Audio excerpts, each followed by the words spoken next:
Buen día, sean bienvenidos y bienvenidas a su módulo de Medicina Forense. Mucho éxito. Vamos a comenzar esta tercera y última parte. Unidad 5, Sexología y Obstetricia Forense.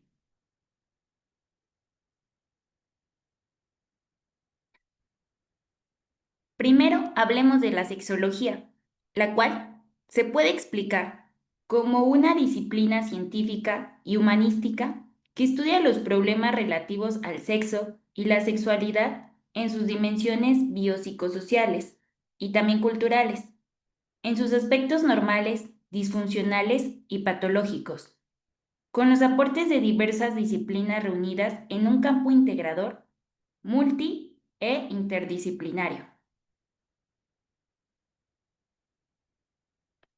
Por otra parte, también se puede decir que la sexología es una rama de la medicina que se encarga de la sexualidad humana.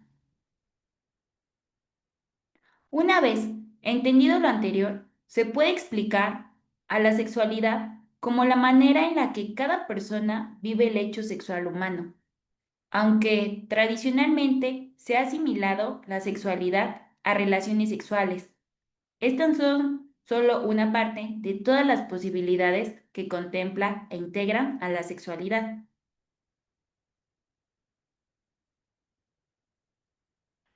Según la Organización Mundial de la Salud, la OMS, la sexualidad humana abarca tanto las relaciones sexuales, que implica el coito, así como el erotismo, la intimidad y el placer. La sexualidad es experimentada y expresada a través de pensamientos, acciones, deseos e incluso fantasías. También se puede explicar a la sexualidad como la manera de satisfacer el impulso sexual.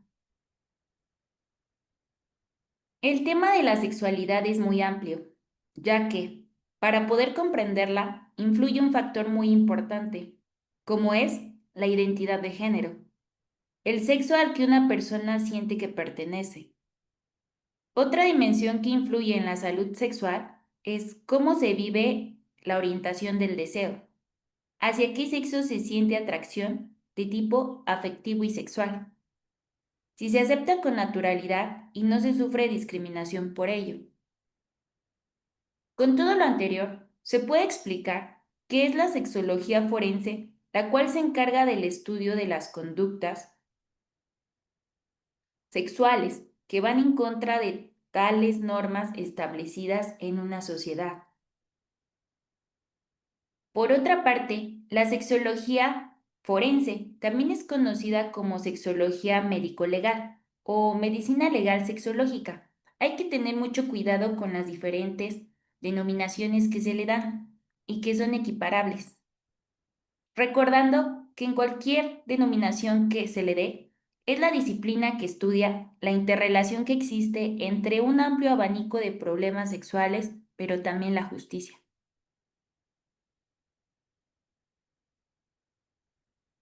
Esta es importante destacar que también comprende la relación de problemáticas de distinta índole, como pueden ser las desviaciones o perversiones sexuales, el embarazo, el parto, el aborto, el infanticidio, ciertos delitos sexuales y la investigación de la paternidad, con el marco normativo de que se trate.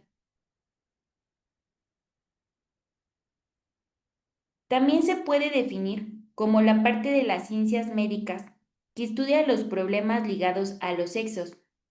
Por ejemplo, aquellos asociados a realidades tan cotidianas como el matrimonio, el casamiento, el aborto, el parto, la fecundación, el infanticidio, o entre otros. Anomalías como las perversiones del instinto sexual, el contagio venéreo o la prostitución como una de las prácticas, en algunos países no regulada, como es el caso en México.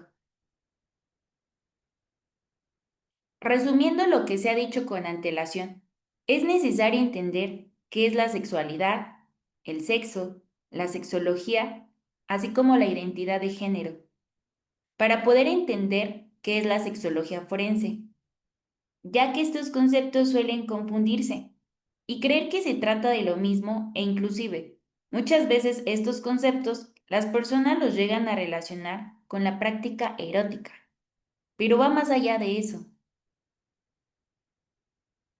La sexología forense, en pocas palabras, es la disciplina que se va a encargar de comprender y analizar todas aquellas conductas sexuales que rompen con las normas que son establecidas dentro de una sociedad.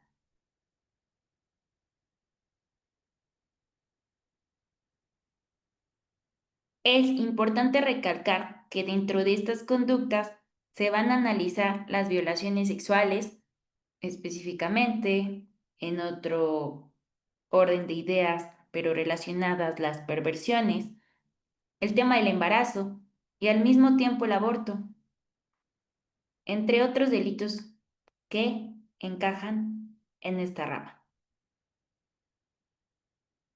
Pasemos ahora a aterrizar con más precisión sobre todo el concepto de sexualidad humana. Una vez que se hayan repasado las ideas principales sobre sexología forense como se muestran en pantalla, comprendamos nuevamente. La sexología forense, en pocas palabras, es la disciplina que se va a encargar de comprender y analizar todas aquellas conductas sexuales que rompen con las normas que son establecidas en una sociedad. Dentro de estas conductas va a analizar las violaciones sexuales, recuerden, las perversiones, el embarazo y al mismo tiempo el aborto, delitos sexuales, entre otros. Pasemos ahora, en este momento preciso, al concepto de sexualidad humana. Al respecto se tiene lo siguiente. La sexualidad es uno de los aspectos fundamentales de la experiencia humana, que abarca un amplio espectro de dimensiones que influyen en nuestra vida diaria. La sexualidad es un aspecto innegable de la vida.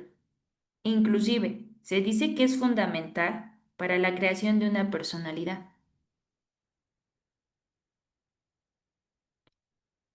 y también de la humanidad en el plano individual. Su desarrollo depende de la satisfacción de necesidades básicas humanas,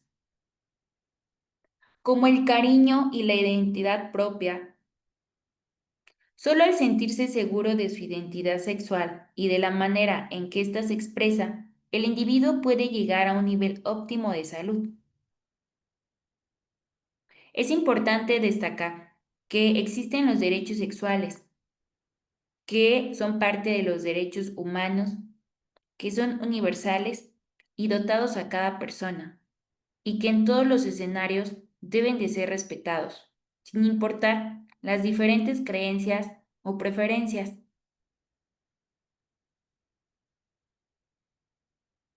A continuación se muestra otro aspecto significativo, que se relacionará a las perversiones sexuales. Pero, ¿qué son las perversiones sexuales? Las perversiones sexuales también pueden ser llamadas desviaciones sexuales.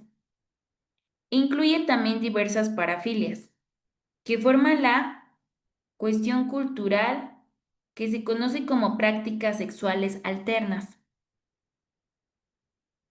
La sexualidad humana es muy compleja y de acuerdo con los tabúes y prácticas tan diversas que abarca, es difícil de estudiar adecuadamente. Sin embargo, hay que considerar tener la mente muy abierta. Cualquier cosa, y en ocasiones ninguna cosa, puede alterar la sexualidad individual, dando como resultado una enorme variedad de experiencias sexuales, algunas con variable aceptación a través del tiempo. Pues esto depende de factores como la sociedad misma y hasta la geografía. Un ejemplo de todo lo anterior puede ser en una palabra, y que será analizado más adelante, el tema de la homosexualidad. Por ejemplo, en la antigua Grecia, la relación homosexual se veía con una opinión más alta que aquella relación varón-mujer, ya que se aprendía en un trasfondo cultural y además se ganaban adeptos espirituales. En el siglo pasado, esta visión se convirtió en una alteración, llegando a considerar a la homosexualidad un crimen o una enfermedad. Qué curioso. Tal como está plasmada en el Manual Diagnóstico y Estadístico de los Trastornos Mentales en su primera edición. La curiosidad surge del hecho de que en su momento, en siglos pasados, no era tan mal vista. Sin embargo, en la actualidad, se han tenido que brincar ciertos obstáculos para las personas cuya homosexualidad es su preferencia. En las últimas 3 décadas, la homosexualidad ha vuelto a convertirse en una práctica sexual normal y como un estilo de vida. Al día de hoy, incluso muchos países tienen un grado de estatus legal. Las prácticas sexuales alternas muchas veces se tratan de prácticas sin una víctima. Se debe de tener cuidado con este detalle. Se suele recurrir al citado dicho de que lo que hayas dentro de la intimidad no es problema de nadie más que tuyo. Pero en cuanto a estas acciones, una vez que lastiman al derecho sexual de otras personas o causan un malestar clínico considerable, nos veremos en la presencia de una perversión sexual y en ocasiones incluso un delito, como lo veremos más adelante. Por ello es importante estudiar y reconocer las diferentes variantes sexuales que encontramos en la práctica médica diaria, pero no solo para dar un tratamiento si se trata de una patología, sino para apoyar a los pacientes que sufren por esa causa y así llegar a un estándar de salud sexual y por tanto salud universal, que en determinado momento puede repuntar a disminuir o ser tendencia a un mal que aqueje a toda una sociedad. Pero en realidad es muy difícil llegar a una definición de lo que puede considerarte un comportamiento sexual aberrante en contra de un comportamiento sexual normal para la sociedad. Iglesia o estadística son conceptos de por medio y que condicionan, pero si el individuo subjetivamente logra un bienestar, podemos considerarlo saludable y benéfico para su salud. Para valorar el comportamiento sexual, se deben entender 3 conceptos básicos. En especial, antes de hablar acerca del travestismo, homosexualidad, transexualismo y otros trastornos de la identidad sexual.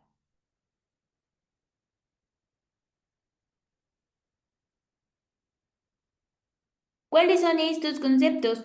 El género, la orientación sexual, así como la identidad sexual.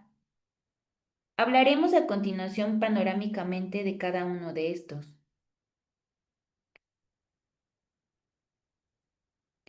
Por un lado, tenemos el género, definido como el sexo psicosocial de un individuo, el cual lo hace sentir atracción hacia un sexo determinado y comportarse como hombre o como mujer. Lo prepara hasta cierto punto para un rol sexual hacia su pareja y también un rol dentro de la sociedad. Por ejemplo, un homosexual puede tener sexo correspondiente a un hombre, pero género femenino, al comportarse para sí mismo y frente a la sociedad como mujer. La orientación sexual es también algo importante. Esta contempla la atracción erótica subjetiva, que convence a una persona de pertenecer a un sexo determinado. En este sentido tenemos divisiones. Se divide en heterosexual, atraído a miembros del sexo opuesto, homosexual, atraído a miembros del mismo sexo, y bisexual, atraído a miembros de ambos sexos. Es independiente del sexo o el género de la persona. La orientación sexual es variable, con esas variaciones que dependen de las circunstancias en las que el individuo se encuentre, y con sombras de grises, sin ser estas tres áreas mutuamente exclusivas. Otro aspecto y el tercer concepto importante es la identidad sexual. Es el conjunto de sexo, género y orientación. Si la persona no contiene las ideas propias que integran su identidad sexual totalmente como algo decidido, puede acarrear el riesgo de un trastorno sexual y por lo tanto llegar hasta un estado de enfermedad. Otras consideraciones sobre la identidad sexual son las siguientes.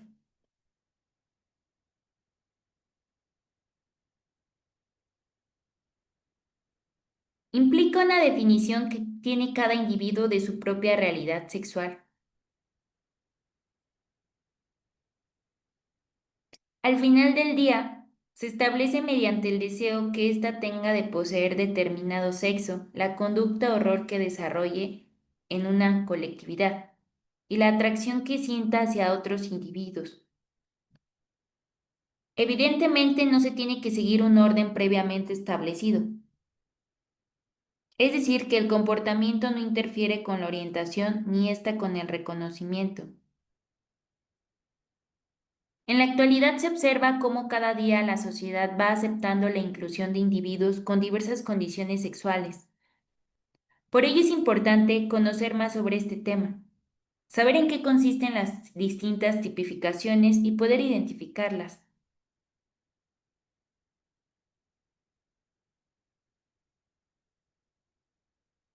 Debido a la relación existente entre el sexo y la identidad sexual, que es la identificación de éste y su órgano genital, solo existen dos identidades, hombre y mujer, por lo que cada individuo puede aceptarse con el sexo que posee anatómicamente o rechazarse, deseando cambiar sus partes íntimas.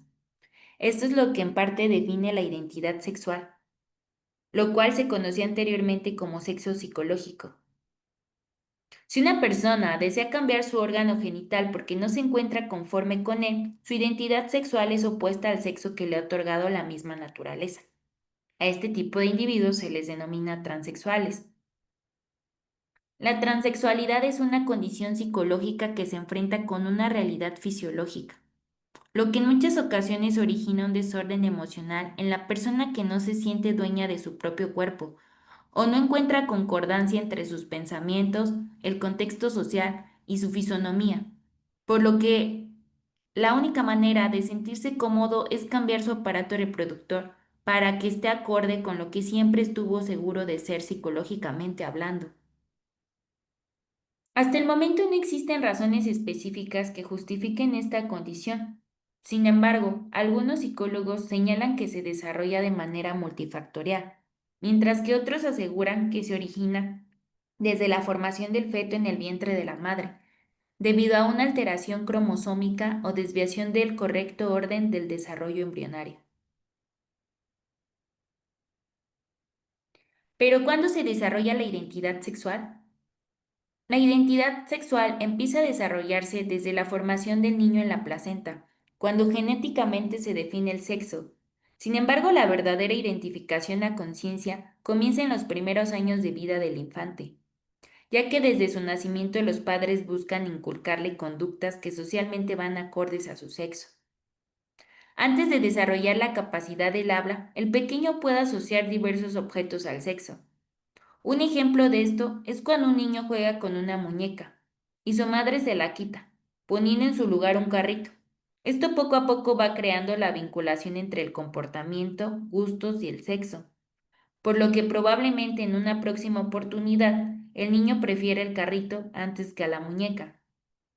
Cuando el infante empieza a manifestarse a través del lenguaje generalmente, ya puede diferenciar a los niños de las niñas. En estos momentos ya está capacitado para repartir juguetes a sus similares en relación con su sexo, y mediante el ensayo y error comienza a asociar el sujeto con el constructo o ideal que conllevan las palabras que clasifican ambos sexos, según las conductas o preferencias. Tal es el caso de la vestimenta en ocasiones y los colores. De esta manera, cuando el pequeño entra en la edad escolar, forma su grupo de amigos, el cual en la mayoría de los casos se encuentra integrado por niños del mismo sexo, pues son quienes se asemejan debido a que comparten gustos, objetos, así como temas de conversación. Un aspecto importante durante este periodo es la proyección que el niño establece con algún integrante del núcleo familiar, lo que trae consigo un fuerte grado de influencia. Este vínculo va a ayudar a que el infante se sienta identificado con una caracterización que le va a permitir forjar un modelo a seguir. Por lo general, las dudas de los jóvenes con relación a su identidad sexual se plantean durante la adolescencia, a raíz del desarrollo corporal y la atracción física hacia otros individuos. Sin embargo, es en esta etapa donde todo lo enseñado por los padres durante la infancia toma verdadera importancia en la vida del chico o de la chica, pues es la base sobre la cual se fundamenta su identificación.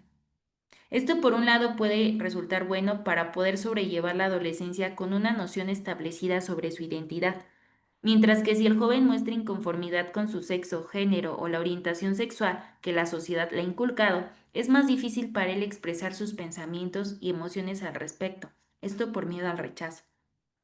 No existe una edad determinada donde se establezca la identidad sexual. Incluso algunos psicólogos exponen que en realidad esta nunca se termina de forjar.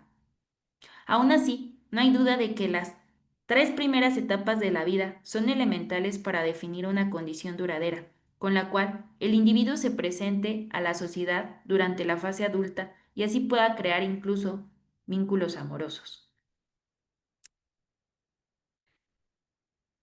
En resumen, estos tres aspectos son parte del tema que nos atañe. Recuerden, género, orientación sexual e identidad sexual.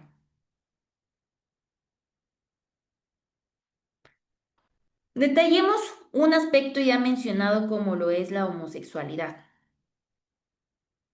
La homosexualidad es la atracción romántica entre miembros del mismo género. Viene del griego homos, que significa mismo. Este término abarca ambos géneros. Muchas veces se utiliza la palabra lesbiana para describir las relaciones homosexuales entre personas de sexo femenino. Lesbianismo viene del nombre de la isla griega de Lesbos, donde la poetisa Safo escribió numerosas historias acerca de sus relaciones con otras mujeres. En la homosexualidad, la relación entre género y sexualidad es muy variable. Un homosexual masculino puede verse atraído hacia masculinos con apariencia masculina, femenina o variable. Se dice que la homosexualidad per se o por sí es una variante positiva y normal de la orientación sexual humana. Y no se trata de un trastorno mental en lo absoluto. Eso es lo que opinan algunos doctrinarios y estudiosos de la psicología y todo lo relacionado a esta orientación. Asimismo, ciertas sociedades, así como religiones como el catolicismo y el islamismo, lo han condenado como algo disfuncional. La homosexualidad se incluía como enfermedad mental, a la par del voyeurismo, exhibicionismo y el sadismo, eventualmente, y bajo el escrutinio de los mismos psiquiatras y el Instituto Nacional de Salud Mental, el NIMH por sus siglas en inglés. Se reconsideró este diagnóstico por falta de evidencia, apoyando la opinión de que la homosexualidad es variante normal de la orientación sexual humana. Gran parte de las jurisdicciones mundiales consideran legal a la homosexualidad y prohíben la discriminación en contra de la orientación sexual, aun cuando las uniones entre el mismo sexo en algunos países aún no se reconozcan. Esta gran mayoría no impide que dos personas adultas conscientes y totalmente consensuales mantengan una relación carnal.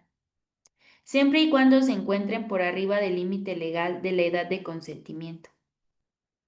Asimismo, ciertas jurisdicciones consideran a la homosexualidad ilegal, yendo desde una pena mínima hasta la pena de muerte.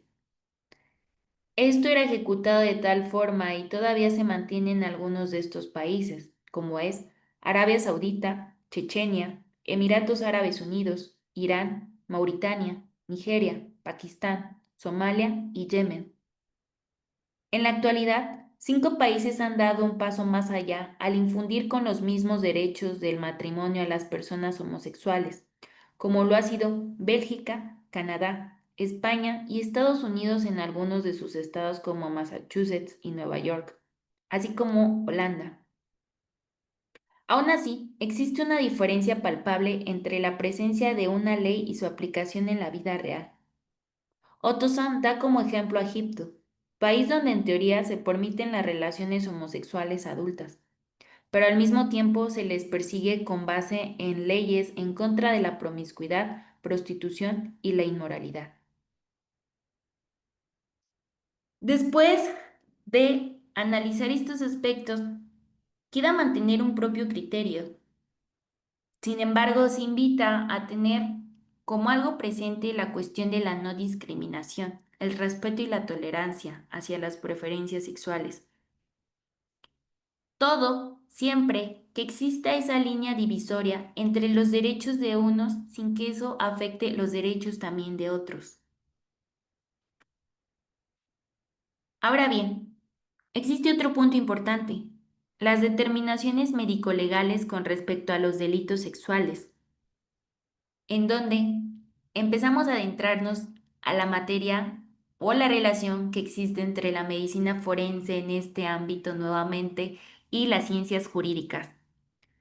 Los delitos contra la libertad sexual son aquellos que impiden la expresión de los derechos sexuales de cualquier individuo, violando su libertad y dignidad, teniendo como motivo una sexualidad reprobable. Para que el abuso sexual sea considerado delito, debe de cumplir con algunos elementos. Que el acto se realice sin el consentimiento de la víctima, que la acción realizada sea de naturaleza sexual, que los bienes jurídicos que dañó esta acción sean la libertad y la seguridad sexual, ya que estos son derechos sexuales fundamentales en las personas. Es importante revisar con cuidado la atención médico-legal que se presta a estos casos, ya que la frecuencia de estos delitos aumentó a diario. Esto se refleja en diversos estudios y en la constante manipulación y atención que se da a las leyes que involucran estos actos.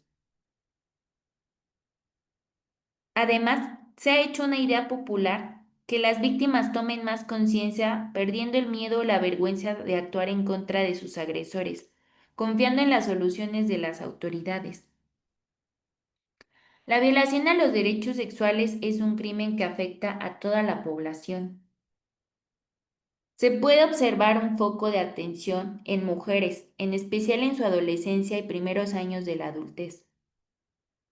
Algunos colaboradores doctrinarios informan que el 50% de los ataques sexuales ocurre entre los 12 a los 24 años de edad y una quinta parte de todos los ataques entre los 12 y 17 años de edad.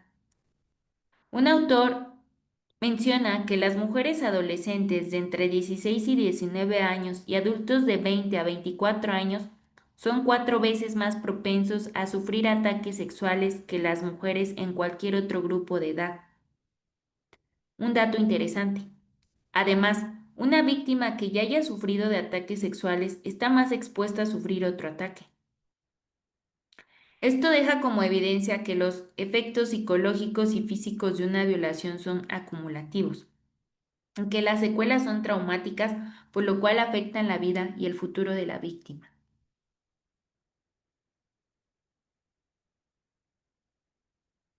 Existen diversos factores de riesgo para ser víctima de ataques sexuales.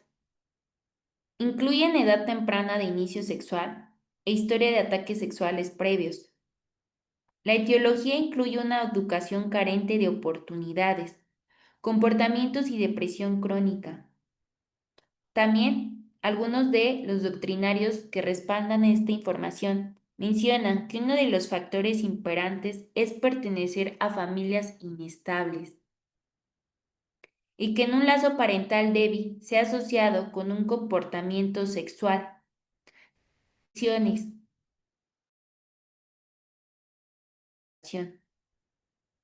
Otros autores incluyen como factor de riesgo importante la presencia e influencia negativa en la víctima, de personas o compañeros cercanos que han sufrido ataques sexuales. También se mencionan las ideas sociales rígidas acerca de los roles de hombre y mujer. Durante los rituales que involucran la interacción heterosexual, llevan a una falta de comunicación acerca de la sexualidad. El autor defiende que los estereotipos y el prejuicio, además de los mitos acerca de la violación, están construidos en creencias culturales acerca de una sexualidad saludable. Estos mitos incluyen, por ejemplo, que una mujer no puede ser violada, no se le puede obligar. La violación es consecuencia de un deseo natural en el varón que no ha sido satisfecho. El comportamiento no verbal y la apariencia de la víctima invitan a la violación y son más importantes que su comunicación oral. Los extraños son los atacantes de una violación. Sin embargo, todas estas creencias son factores que inducen a la violación y propician que la víctima se sienta culpable y responsable por el ataque, lo cual no es correcto y no embona con el concepto de justo, ya que muchas veces, al momento de que se presentan delitos sexuales, la víctima, que de una forma ya lo es, se revictimiza, en donde incluso muchos optan por no denunciar. Hablemos pues de uno de los delitos sexuales más preocupantes y contundentes en cuanto a los efectos y los daños que recaen en la víctima.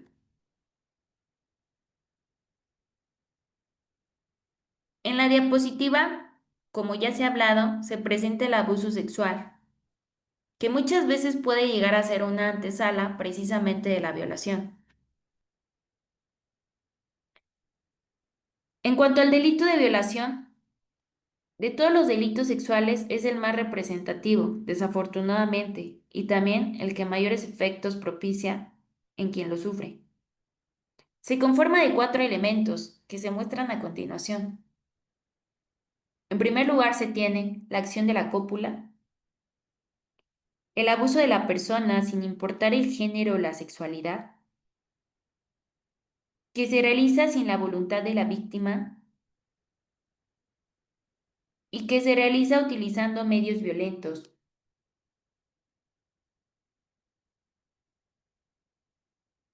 La definición tradicional de la cópula se entiende como la introducción completa o incompleta del pene en la vagina. En este caso no es necesario que la penetración sea completa, consumada o prolongada. Según el Código Penal Federal, se considera cópula a la introducción del miembro viril en el cuerpo de la víctima por la vía vaginal, anal u oral, independientemente de su sexo. Este texto se ha modificado para aclarar los casos de ataques sexuales a hombres, incluyéndolos también como víctimas de violación.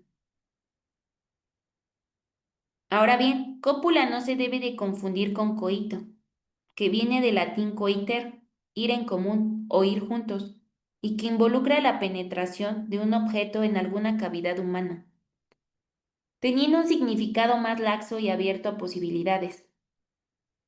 Uno de los autores menciona que muchas de las personas que informan no ser víctimas de violación lo hacen porque creen que la violación solo significa la penetración de pene en vagina, o porque creen que para que sea delito el violador debe de ser un extraño. Ambas suposiciones es importante decir que son incorrectas, equívocas totalmente. El sujeto pasivo en el delito de la violación es el que es penetrado o recibe la violación. Puede ser hombre o mujer, cambiando legislaciones antiguas que exentaban a los varones de esa protección. Y la ampara bajo agresión sexual. Ahora, La ley protege tanto a hombres como a mujeres, así como acusar como sujeto activo de ataques sexuales a ambos. Uno de los autores menciona que los ataques entre parejas, mujer-mujer, llegan a alcanzar cifras similares a los ataques sexuales heterosexuales. De la misma manera, el sujeto activo es el que penetra al sujeto pasivo o el atacante durante una violación. Al igual que el sujeto pasivo, este puede ser una mujer. Esto se puede lograr de varias maneras. Por ejemplo, que la mujer introduzca un objeto, no necesariamente un pene, por vía vaginal o bien anal. Cuando una mujer ayude a un violador varón a cometer el delito sujetando a la víctima o sometiéndola físicamente. En este caso, aunque el atacante no sea directamente la penetradora, se considera como violación tumultuaria y por ello delito agravado. La mujer puede ejercer violencia moral, obligando a alguien a tener relaciones sexuales en contra de su voluntad con otro varón. También la mujer puede obligar a un varón a tener relaciones sexuales con ella. El delito de la violación debe incluir como sus elementos a la no voluntad de la víctima, como bien aparece en la diapositiva.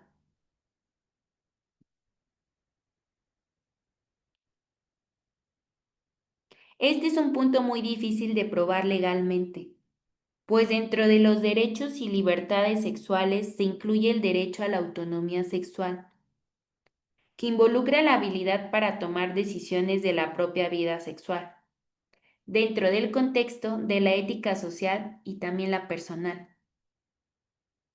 En ocasiones, esta autonomía incluye actividades muy agresivas, siempre dentro del contexto de la seguridad sexual. Tales actividades pueden confundirse con violación.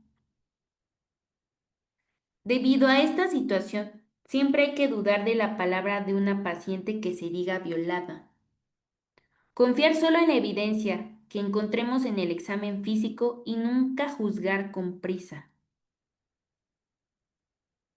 ¿Por qué se dice lo anterior? En la práctica, desafortunadamente, a veces es de forma reiterativa, que muchos motivos como los que abordaremos a continuación llevan a una persona a acusar de manera falsa a otra de una supuesta violación, siendo que realmente ni siquiera se intentó y nunca pasó. Se señala que las personas que reportan violación lo pueden hacer por tres grandes motivos, como puede ser para presentar una coartada, por venganza o para obtener atención o simpatía. De esta manera se recuerda siempre confiar en la evidencia, nunca en la especulación. Y esto debe de ser algo presente para los futuros licenciados en Derecho. Es también importante sugerir que nunca se revise a un paciente de manera individual, ya que esta situación puede convertirse rápido en acusación contra el médico examinador muchas veces. Se sugiere siempre acompañarse de una enfermera forense, ya sea de otro médico o de algún personal del sistema de salud. Por último, se recuerda que la examinación se realiza estrictamente con el material adecuado como guantes, bata y cubrebocas. Accionar de esta manera protege la integridad del paciente y del examinador. La utilización de medios violentos se refiere al uso de violencia física o moral sobre la víctima para lograr el abuso sexual, especialmente en personas que son capaces de evitar este ataque.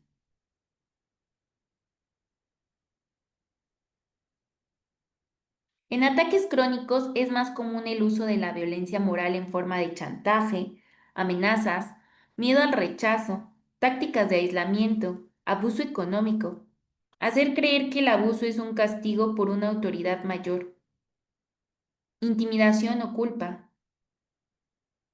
En muchas ocasiones, el asalto sexual lleva a la muerte, sea porque la víctima se resistió al ataque o como resultado del ataque en sí, como en el caso de niños pequeños o ataques altamente violentos. En el caso de los ataques sexuales homicidas, las víctimas suelen morir por estrangulación.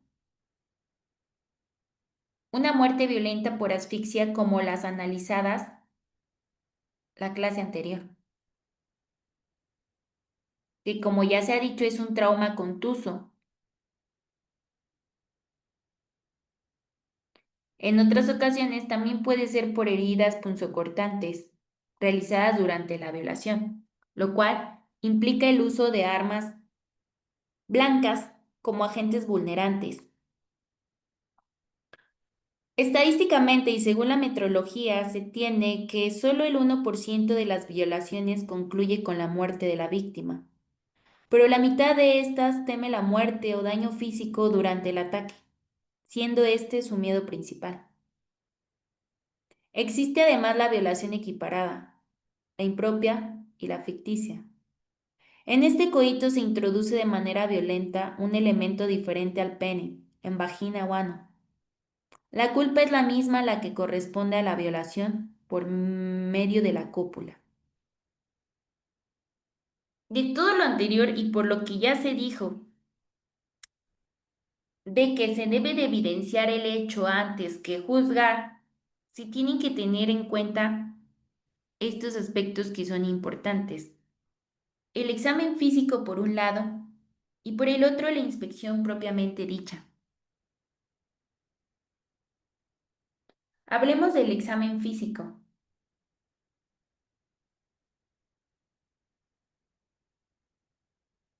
El examen de la víctima es indispensable para aclarar con evidencia legal el delito de violación. Su objetivo primordial es el diagnóstico médico y tratamiento de las lesiones provocadas por el ataque, además de recolectar evidencia forense. Se debe de tener en cuenta el famoso interrogatorio. El interrogatorio es importante, pues de este depende la investigación y del resto de la exploración.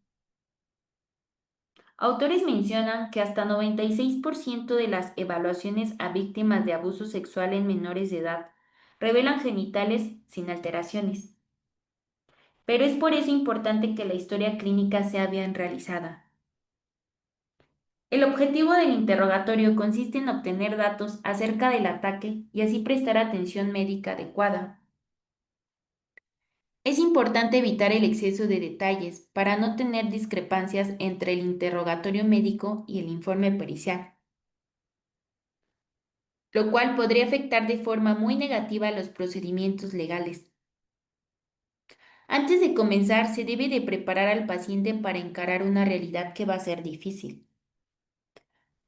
Todo ello porque el recuerdo del abuso sexual o la violación o cualquier otro delito de este calibre muchas veces avergüenza o asusta al paciente. El examinador médico debe realizar la revisión de manera privada y alentadora, sin apresurar al paciente. Siempre se tiene la preocupación de que el examen físico cause trauma consecuente al paciente. Así que una realización completa y con paciencia tranquiliza tanto al paciente como al médico que lo llevará a cabo.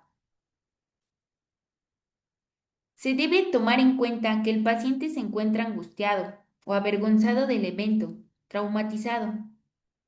Por tanto, ofrece una historia poco clara. El estado en que llega es diverso. En ocasiones se encuentra tranquilo y sereno, agitado, lloroso o desconfiado, o simplemente en shock. Siempre es importante adquirir su consentimiento informado. Si fuera menor de edad, se conseguirá el consentimiento de sus padres o tutor legal, a menos que alguno de ellos sea el presunto culpable. Se debe preguntar la fecha y hora aproximada del ataque, así como el tiempo transcurrido desde que se presentó el hecho. Todo ello para prevenir el tipo de lesiones que se encontrarán en la víctima, así como su cronicidad. En caso de que el paciente no se presente frente al examinador inmediatamente después del ataque. Se dice que es típico encontrar un pico de incidencia en primavera y verano, así como una hora específica en la tarde y las primeras horas de la noche.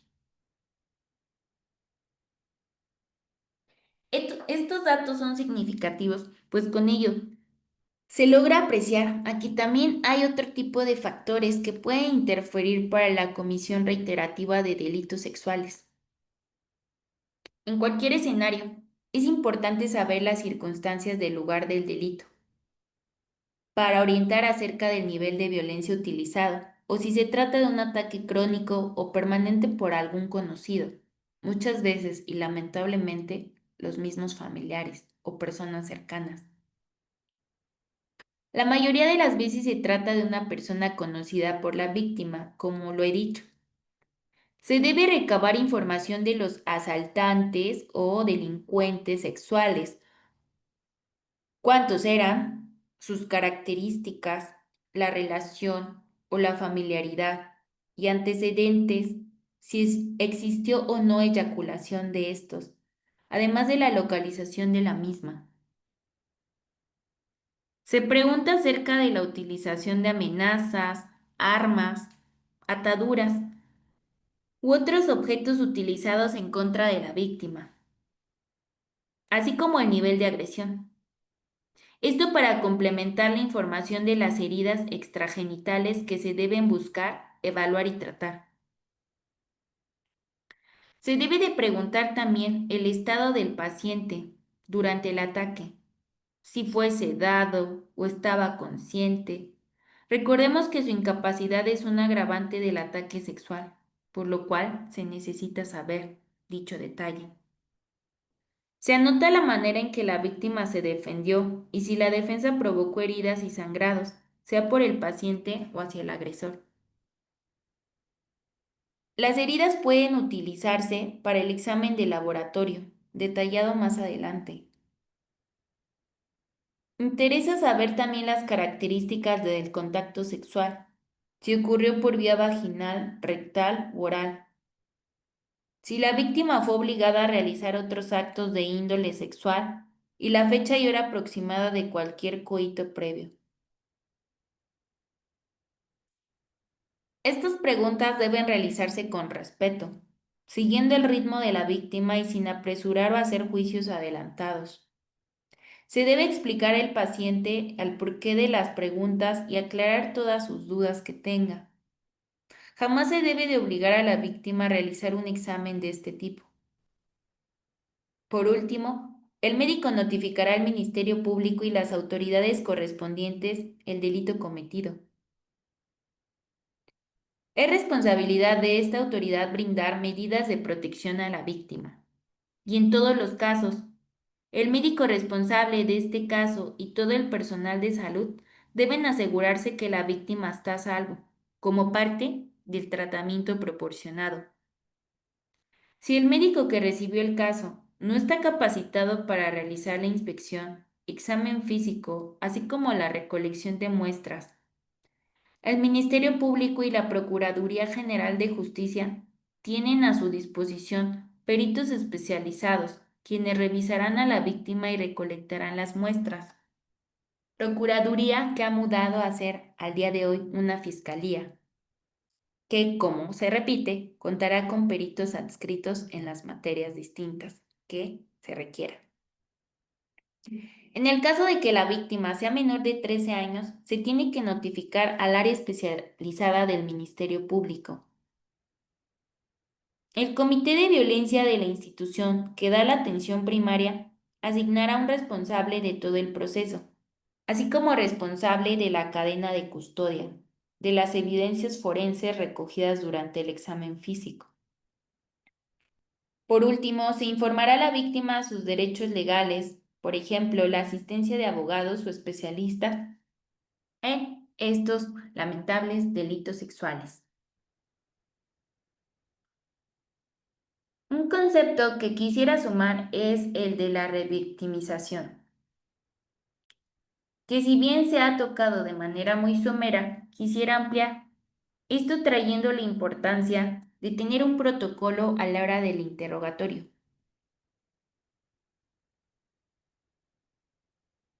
Empecemos por definir qué es la revictimización. Recordando que ser víctima de un delito es una experiencia que marca el desarrollo psicológico y emocional de una persona. Esto incrementa todavía más cuando existe una revictimización de por medio. Pero, ¿qué es la revictimización o victimización secundaria? Se refiere cuando una persona revive una situación que es traumática y vuelve a asumir su papel de víctima. La revictimización tiene relación con el riesgo de volver a sufrir una victimización y volver a ser nuevamente víctima de un delito o sufrir otros traumas o acrecentarlos. Esto es común en situaciones como los delitos sexuales, pues, aunque se conoce que las víctimas han denunciado, pueden volver a ser víctimas nuevamente. Es un nivel distinto de victimización y se refiere a todas las consecuencias negativas a nivel sobre todo social que experimenta una víctima luego de haber sufrido un delito. En particular, la revictimización o también llamada victimización secundaria institucional son todas las consecuencias negativas que sufre una víctima de un delito en un tránsito e interacción en las distintas instituciones del sistema de justicia, como sería el caso de una violación. Hacer sentir culpable a la víctima por haber motivado a la provocación, por su forma de vestir, por las horas en que se encontraba en el momento del hecho delictivo, es parte de revictimizar a alguien. Por lo cual, las personas involucradas en el procedimiento penal y las investigaciones correspondientes tienen que tener un tacto, un cuidado, empatía y respeto en todo momento. Hablemos ahora de la inspección. En el examen físico se debe explicar a la víctima paso a paso contestando sus dudas y aclarando también los resultados. En este caso es muy útil tomar fotografías o video del examen, siempre y cuando sea razonable hacerlo. Se debe inspeccionar a la víctima de manera cuidadosa. Se observa su integridad, su tipo constitucional, el desarrollo genital, el material extraño en ropas o en su cuerpo. La posición más cómoda para realizar la inspección en una mujer adulta es la de litotomía o posición ginecológica, utilizada para la inspección ginecológica normal. Al realizar la inspección de un niño pequeño, se prefiere colocarlo en posición de rana o de rombo, siendo ayudado por la madre o la enfermera para separar sus rodillas y juntar los talones. También se aconseja realizar el examen físico mientras el niño se encuentra en el rezago de la madre, para obtener un nivel máximo de confianza del menor. Otra posición preferida es la genupectoral, donde el niño se coloca de rodillas, flexiona la cadera y coloca hombros y cara en la mesa de exploración. Esta posición permite al examinador visualizar área genital, involucrando vulva, himen, ano y periné. La restricción forzada de una niña nunca está indicada. Solo se utilizará en caso de que en un infante requiera inmovilización, que se utilice en un examen pediátrico normal. No solo comunica a la niña la idea de que los adultos tienen poder sobre su cuerpo, sino que también convertirá el examen en algo inadecuado, ya que no se logrará relajar el área perineal.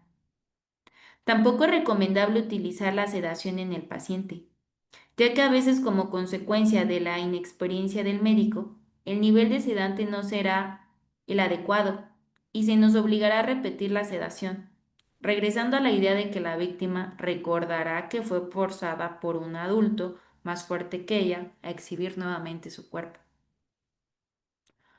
Muchas víctimas de violación, sean niños o adultos, presentan episodios de miedo o resistencia a los medicamentos o anestésicos que los hagan perder la conciencia, arruinando la oportunidad de ayudarlas con una buena examinación física.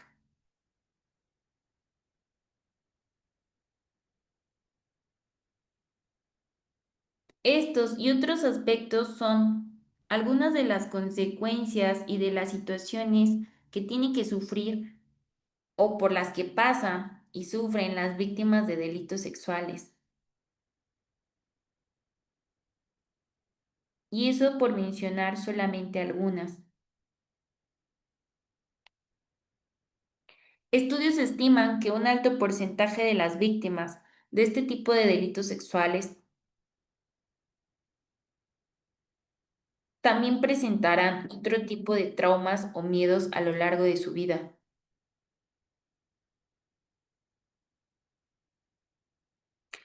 Se dice que las consecuencias suelen ser mayores mientras más cercanas afectivamente fueron los agresores y mientras más violencia haya existido.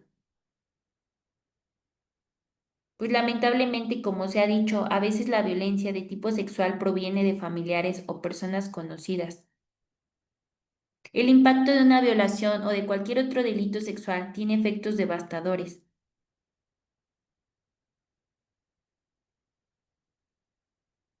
por lo cual es altamente probable que se presenten secuelas, dentro de las cuales está la desconfianza, el miedo, la agresividad y todo lo que conlleve la hostilidad por parte de la víctima.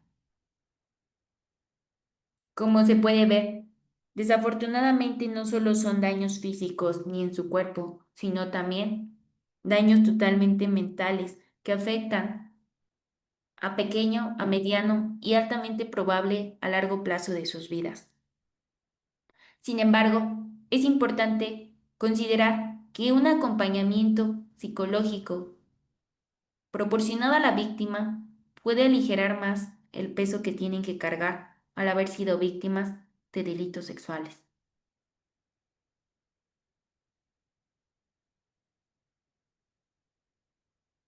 Una vez que se ha reflexionado acerca de todo lo relacionado a los delitos sexuales, se cuenta también con otra rama de la medicina forense o que pasa a ser un campo específico. Nos referimos a la obstetricia forense, la cual pertenece al campo específico de la medicina forense o también llamada legal, recuerden. Estudia la aplicación del conocimiento obstétrico y médico legal en sus implicancias legales que determina la legislación, como pueden ser los códigos penales y los códigos civiles, y comprende los delitos que se presentan en el embarazo, en el parto, en el puerperio y nacimiento, en el tema de la investigación de la paternidad, la inseminación, el aborto, la fecundación artificial, el delito contra la libertad sexual, las parafilias, el infanticidio.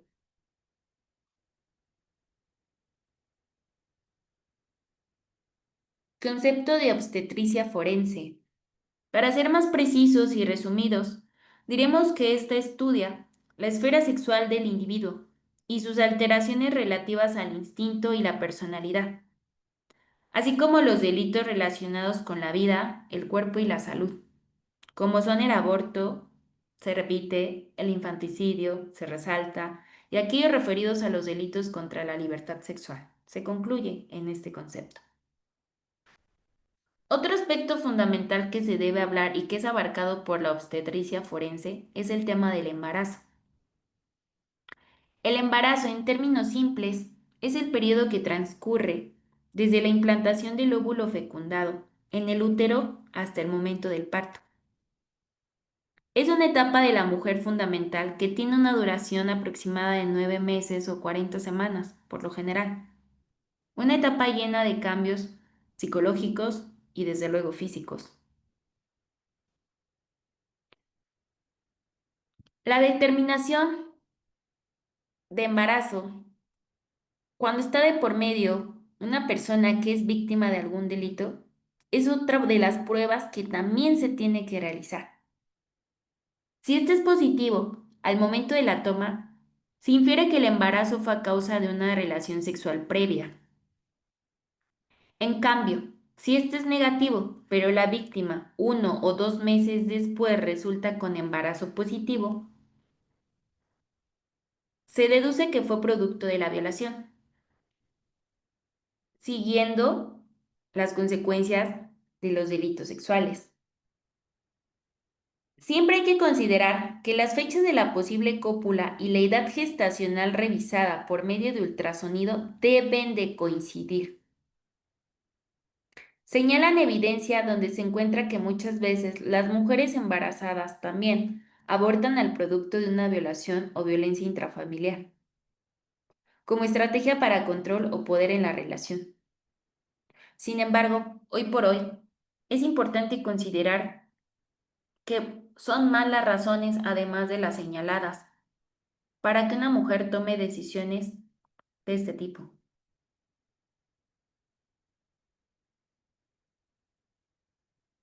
Concepto de aborto.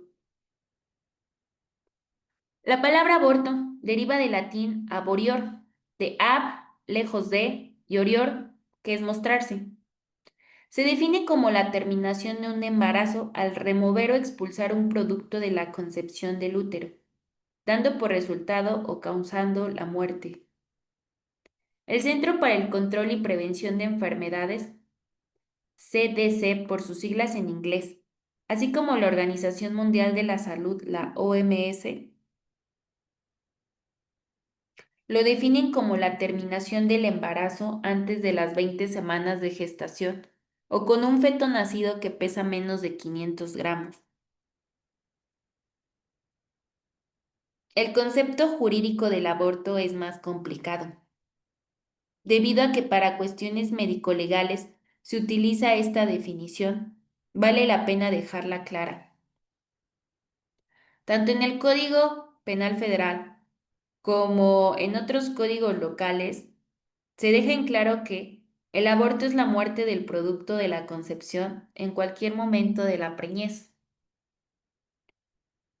El aborto es un tema controversial en México, donde se considera ilegal de 18 o en ese momento en 18 de los 32 estados de la República. Sin embargo, estos datos han ido variando, pues cada vez son más las entidades federativas que lo han legalizado. Los procedimientos abortivos son responsabilidad de una legislación local. Realmente a nivel federal no existe protección constitucional absoluta a la vida, ya que violaría los derechos fundamentales de las mujeres a decidir sobre su propio cuerpo. De ahí que legalizar el aborto es más una tarea de fuero común que de fuero federal. En los códigos penales estatales se permite el aborto en caso de violación, pero esto solo en algunos estados se permite en caso de deformidades fatales graves. Por ejemplo, en el Código Penal de Yucatán incluye la disponibilidad del aborto si la madre se encuentra bajo condiciones económicas precarias, siempre y cuando tenga al menos 3 hijos. En la práctica médica cotidiana, aun cuando es legal, muchas veces los sistemas de salud estatales no proveen acceso seguro a los abortos. Es común observar que no se persiga a los médicos que ofrecen abortos ilegales de manera segura. Muchas veces se realizan abortos, pero las mujeres pueden encontrar resistencia desde los miembros del personal, que llegan a ser hostiles al humillar a la paciente o hacerle pasar por obstáculos totalmente burocráticos.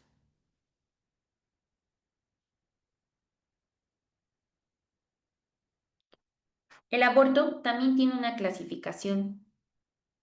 Una vez que hemos hablado de la legalidad de este y que depende del fuero local, abarcaremos algunos aspectos de cómo es que se clasifica. El aborto puede ser inducido o bien espontáneo, pero como introducción se tiene que decir que más del 80% de los abortos espontáneos se realizan en las primeras 12 semanas o se dan. Por lo menos la mitad de estos son resultados de anomalías cromosómicas. Luego del primer trimestre, la incidencia de abortos espontáneos y provocados por anomalías cromosómicas disminuye de forma considerable. La prevalencia de abortos espontáneos varía de acuerdo con un estudio realizado. Se ha encontrado que hasta el 31% de los embarazos se pierde después de la implantación y dos terceras partes de estos no muestran signos o síntomas de aborto. El factor de riesgo más importante para el aumento de abortos espontáneos es la edad de los padres.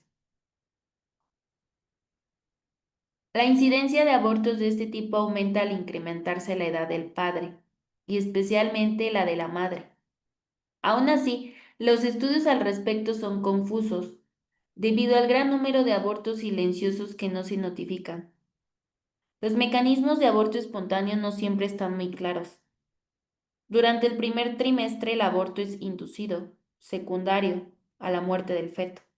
Si se dilucidan las causas de la muerte del feto, se encontrarán entonces las causas del aborto. ¿Qué decir sobre el aborto inducido? Es la terminación aquí totalmente médica o quirúrgica del embarazo antes de la viabilidad fetal. Los abortos pueden realizarse mediante técnicas médicas o quirúrgicas, cada una con sus ventajas y desventajas. Los procedimientos no quirúrgicos evitan procedimientos invasivos y medicamentos anestésicos, pero con ventaja requieren un proceso más complicado y largo, con mayor participación del paciente. Su rango de éxito se acerca al 95%. En cambio, los abortos quirúrgicos, aunque invasivos, solamente requieren un solo procedimiento, sin necesitar un seguimiento tan estricto.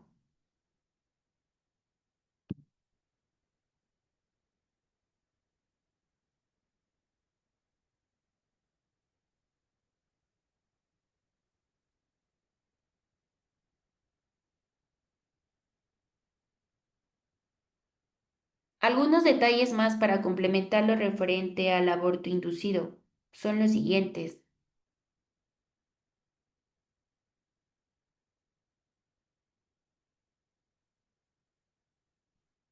Este generalmente consiste en, como se ha dicho, la interrupción de tipo voluntaria, a diferencia del espontáneo. Se realiza entonces de forma premeditada y requiere de expertos en dicho procedimiento. Por ello es importante diferenciarlo del aborto espontáneo, que es la interrupción del embarazo que se produce por causas naturales y no por voluntad de la madre o los padres.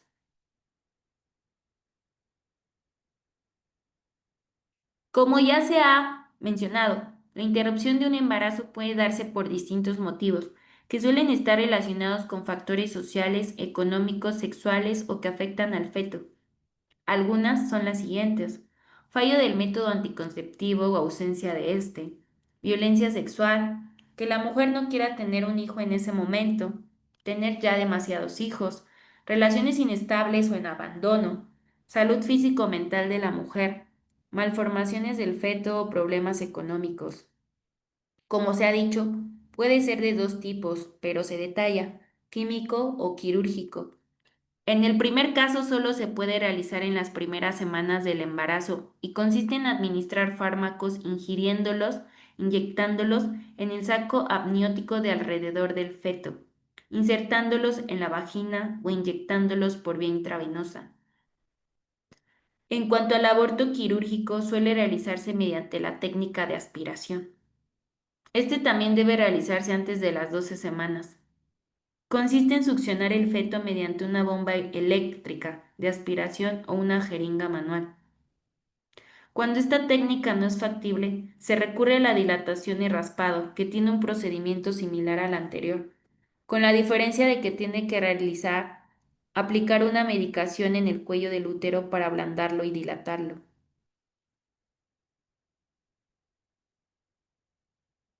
Preparación para el aborto inducido. Antes del proceso hay que estudiar el caso de la paciente para determinar el método a seguir. Se incluyen los siguientes puntos: una ecografía obstétrica y ginecológica, análisis de sangre, análisis del historial clínico general y ginecológico y una entrevista psicológica o psiquiátrica. Cuidados tras la intervención. El especialista suele recomendar tomar antibióticos para prevenir la infección y antiinflamatorios para aliviar el dolor, tipo cólico u otra molestia.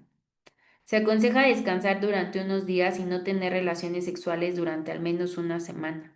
Y una vez que se tengan, utilizar un método anticonceptivo, preferiblemente preservativos para prevenir infecciones. Alternativas a este procedimiento. No existe otra forma de interrumpir la gestación o embarazo y que sea segura para la salud, ya que existe mucha información peligrosa sobre métodos caseros para interrumpirlo, pero no son métodos efectivos y en el peor de los casos puede provocar secuelas graves en el feto o en la mujer embarazada. Por todo lo anterior, siempre que se plantee interrumpir el embarazo de cualquier mujer por su debida circunstancia, la mujer debe de ponerse en manos de un especialista en el tema, como lo es el ginecólogo obstetrista. Ellos sabrán analizar el estado de salud y el procedimiento que debe de seguir sin necesidad de afectar a la paciente.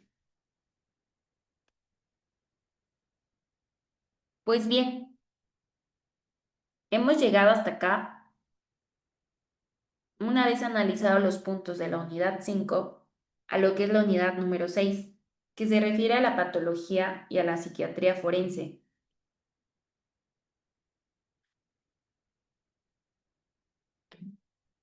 El primer aspecto es abordar lo que implica la patología forense.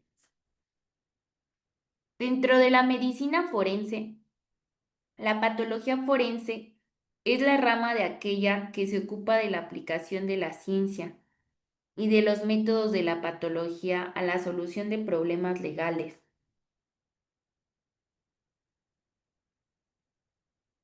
La patología forense debe responder como mínimo a un cierto número de planteamientos de causa y efecto distinguidos en los procesos penales, a saber, establecimiento de la causa de la muerte, ya sea natural o violenta. Estimación del tiempo de la muerte. La deducción del tipo de arma utilizada para infligir las lesiones.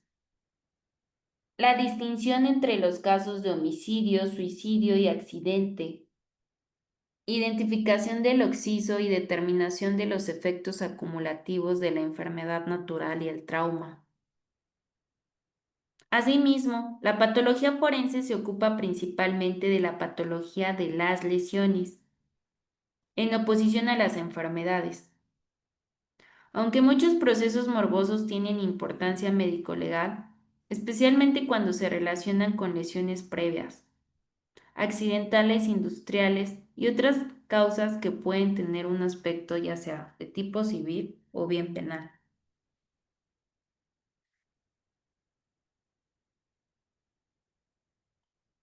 La función principal del patólogo forense, entonces, consiste en las investigaciones de las muertes repentinas, inesperadas, sospechosas o francamente criminales. Otra área del interés que se estudia dentro de la medicina forense. Sin embargo, existe otra en colaboración como lo es la psiquiatría forense, la cual tiene como objetivo principal la distinción de estados patológicos mentales que dentro del derecho y particularmente en la rama penal resulta muy indispensable, ya que permite establecer criterios de imputabilidad e inimputabilidad, pero también se emplea en otras ramas del derecho como puede ser la laboral y la civil.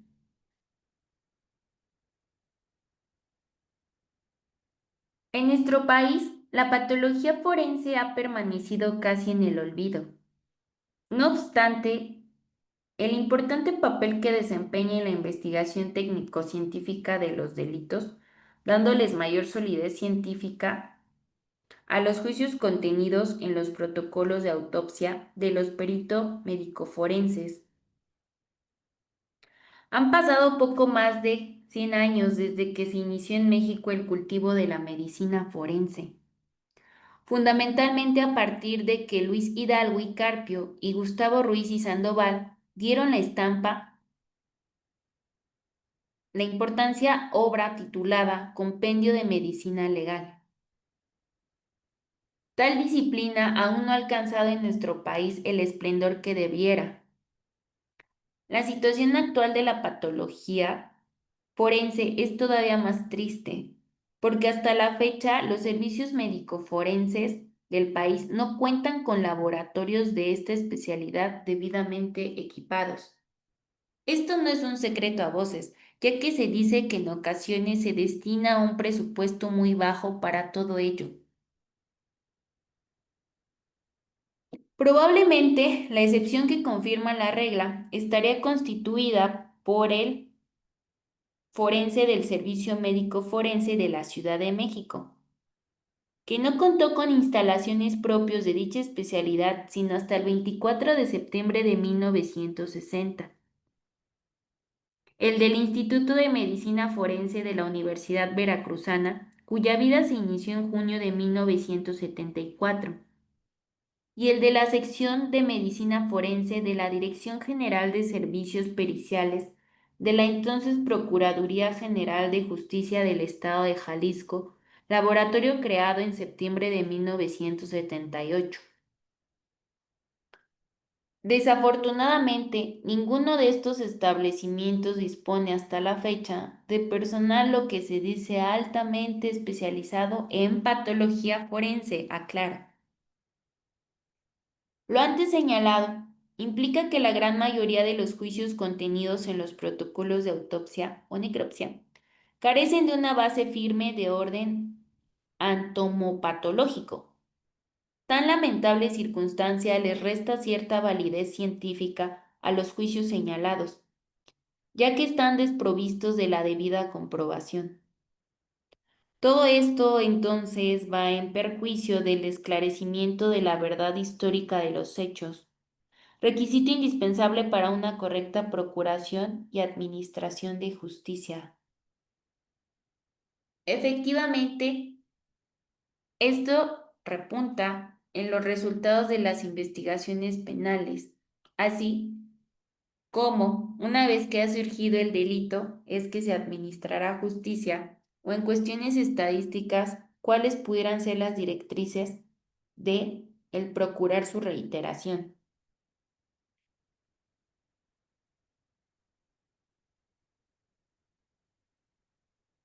Sin embargo, es necesario mencionar que desde 1973 se han venido realizando en la Dirección de Servicios Periciales de la entonces Procuraduría de Justicia del Distrito Federal, por primera vez en la historia de la criminalística mexicana, estudios de orden patológico forense.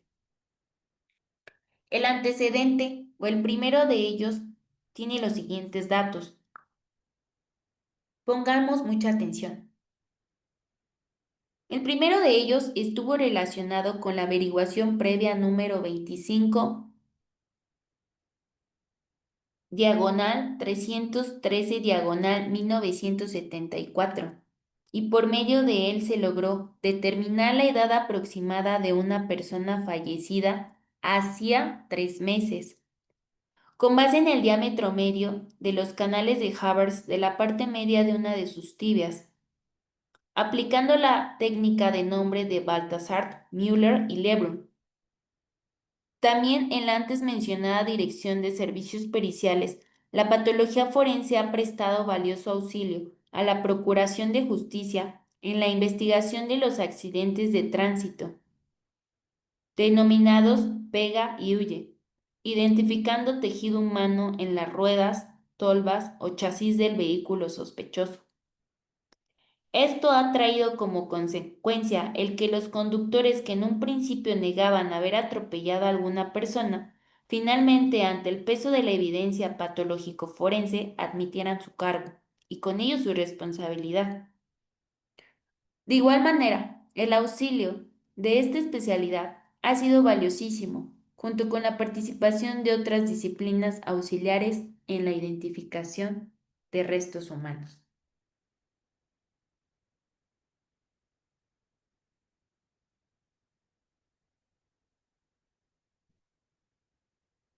Antes de pasar a algunas cuestiones importantes como enfermedades, repasemos entonces el concepto de patología forense. En términos generales, los principales autores en medicina forense coinciden en considerar a la patología forense como una disciplina auxiliar de la procuración y administración de justicia, abocada a la determinación de las causas y circunstancias de la muerte, mediante la aplicación de una serie de técnicas que le son específicas. La patología forense debe determinar la causa y forma de producción de las muertes presuntamente delictuosas y encontrar evidencia que sea digna de ser presentada ante un tribunal. La patología forense se ocupa de la aplicación de la ciencia y de los métodos de la patología a la solución de problemas legales.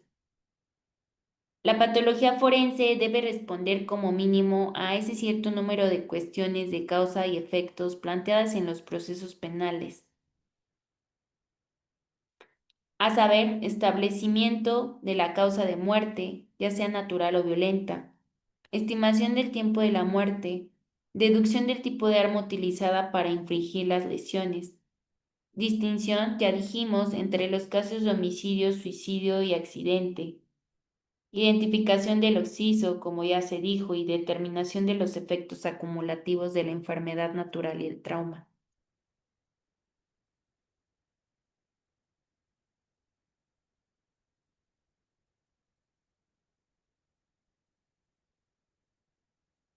Pues bien, entendido lo anterior, o resumido, pasemos al siguiente punto, que implica la clasificación de las enfermedades. Es importante primeramente conceptualizar lo que se refiere a la palabra enfermedad. Al respecto se tiene lo siguiente. La enfermedad es considerada como cualquier estado donde haya un deterioro de la salud del organismo humano. Todas las enfermedades implican un debilitamiento del sistema natural de defensa del organismo o de aquellos que regulan el medio interno, incluso cuando la causa se desconoce. Casi siempre se puede explicar una enfermedad en términos de los procesos fisiológicos o mentales que se alteran. Se le puede considerar desde dos concepciones: la subjetiva, que es el malestar, que implica sentirse mal con diferente intensidad, y otra objetiva, que es la que afecta la capacidad de funcionar, como puede ser la limitación del funcionamiento corporal en diferentes grados. Es importante tomar en cuenta las manifestaciones clínicas. Las manifestaciones clínicas o cuadros clínicos son la relación entre los signos y síntomas que se presentan en una determinada enfermedad. En realidad, ¿qué presenta el enfermo? Diferenciamos entre síntomas, signos clínicos. Los síntomas son la referencia subjetiva que da el enfermo sobre la propia percepción de las manifestaciones de la enfermedad que padece. Los síntomas son la declaración del enfermo sobre lo que le sucede. Los síntomas, por su carácter subjetivo, son elementos que pueden ser muy variables, a veces poco fiables y no muy certeros. Muchas veces su interpretación puede ser difícil, pero aún así su valor en el proceso diagnóstico es indudable. En cuanto a los signos clínicos, son los indicios provenientes del examen o exploración biofísica del paciente. Los signos clínicos son elementos de tipo sensoriales, es decir, relacionados con los sentidos. Se recogen de la biología del paciente a partir de la observación, la palpación, la auscultación, además de la aplicación de otro tipo de maniobras. En este caso sí son datos objetivos, medibles, utilizando un parámetro y sistema de unidades, como puede ser la temperatura en grados centígrados o la tensión arterial, así como el pulso de los latidos por minuto. Existen causas que pueden ser los factores endógenos y los exógenos. El léxico médico identifica las causas posibles, probables o ciertas de una enfermedad con el término etiología. En algunos casos, las causas de enfermedad pueden ser difíciles de establecer, como son el cáncer, enfermedades psiquiátricas. mientras que en otras la relación causa-efecto es prácticamente innegable y evidente. Por ejemplo, la ingesta de un fármaco o sustancia química y cuadro de alteración hepática. La etiología o causa de una enfermedad no siempre es única, y en muchos casos se entiende como policausales. Esto es, que intervienen varios factores patogénicos. Los factores causales, repito, se dividen en endógenos y exógenos. Los primeros determinados por la dotación genética de la persona. Genéticas, predisposición, constitución de una persona. Los exógenos relacionados al medio ambiente comprende el conjunto de valores naturales, sociales, culturales, que existen en un lugar y momento determinado y que influyen en la vida del hombre y en las generaciones venideras. Ahora bien, como entidades nosológicas, son gobernadas por la nosotaxia, que es una disciplina dependiente de la nosología. La clasificación será variada y depende de los criterios que se toman en cuenta. La clasificación de las enfermedades expresa el resultado de una inmensa cantidad de observaciones, de un intento de imprimirles orden y de una pretensión de que dicho orden no procede en una interpretación, sino en una correspondencia, un acercamiento al orden natural. En medicina, las enfermedades se agrupan según tengan similitudes anatómicas, etiológicas o patogénicas. La clasificación más adecuada es la que aúna las tres particularidades. No es, sin embargo, lo frecuente. La clasificación internacional y estadística de enfermedades y problemas relacionados con la salud, CIE, es una lista de códigos publicados por la Organización Mundial de la Salud. Es una clasificación central en la familia de clasificaciones internacionales de dicha organización. Fue desarrollada en 1992 para seguimiento estadístico de la mortalidad. La CIE provee los códigos para clasificar las enfermedades y una amplia variedad de signos, síntomas, hallazgos anormales, denuncias, circunstancias sociales y causas externas de daños o enfermedad. Cada condición de salud puede ser asignada a una categoría y darle un código de hasta 5 caracteres de longitud. Tales categorías incluyen grupos de enfermedades similares y fue diseñada inicialmente como una herramienta para describir enfermedades desde una perspectiva de salud pública. Es usada mundialmente para las estadísticas sobre morbilidad y mortalidad, los sistemas de reintegro y soportes de decisión automática en medicina. Este sistema está diseñado para promover la comparación internacional de la recolección, el procesamiento y clasificación, así como la presentación de estas estadísticas. Hablemos un poco de las malformaciones. Las malformaciones congénitas. Al respecto, nuevamente tenemos aportación de la Organización Mundial de la Salud.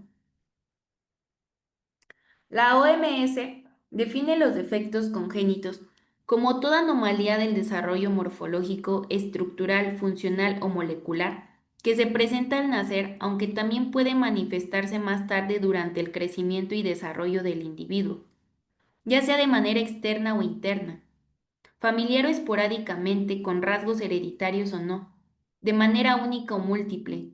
En todo caso, pueden conceptuarse como toda alteración del desarrollo anatómico que se presenta durante toda la vida intrauterina.